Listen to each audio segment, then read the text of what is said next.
Within the company I work for, certainly there's huge scope for people to bring their own creativity, individualism, and their own thoughts and ideas to the brand they're working on. It has to be, however, within the tramlines of the brand, as long as it's on message, and as long as it actually makes sense for the brand. It's going to grow the brand, it's going to nurture the brand in the right direction that we as brand owners want to take the brand. So certainly there's plenty of scope for people to enrich the brand and enrich the consumer experience of that brand with whatever they think is on message or correct for the brand. It all depends what we're trying to do. It all depends on where we want to go with the brand.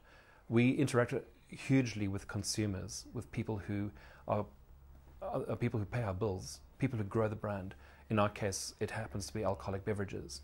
And for someone who's loyal to Guinness or someone who's loyal to Smirnoff, they are the people who drive the brand ultimately, because there's co-creation that takes place with the whole digital sphere, social media. With the emergence of that, now it's a question of there's mashups that happen online. There's a whole range of things of what people say and do with brands that's beyond the control of the brand owners. So from that perspective, there's a lot of creation that happens, and sometimes consumers take the brands in new directions, which is fantastic. So there's scope individually within the company for people to really grow a brand and take it in new directions, as long as it's on message and it's going to result in growth. And there's huge scope for consumers out there who also interact with the brand, who own the brand ultimately, for them to express the brand in new and different ways. I think it was Nike who allowed consumers to create their own TV ads. Or there have been examples out there of Radiohead, the band who had a live cam, which you could determine which camera angle the concert was being shot from. And then you could post that online, and each camera had a different color. So then, therefore, every time you, the user or the fan, changed the angle of the cameras of the song they were playing, it created a rainbow, and hence you could create your own rainbow, and it was really fantastic. And then then they posted all the rainbows online, and it was a kaleidoscope of colors. It was really, really beautiful.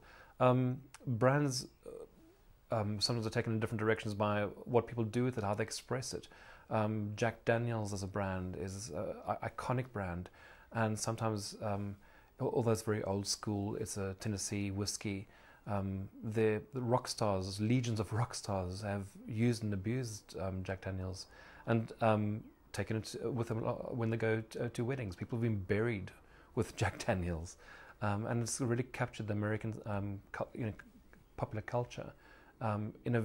Which is fantastic for an old-fashioned brand. You want consumers to feel ownership of the brand, because if there's an emotional attachment with the brand, then they are more loyal to that brand. Then they care more about the brand.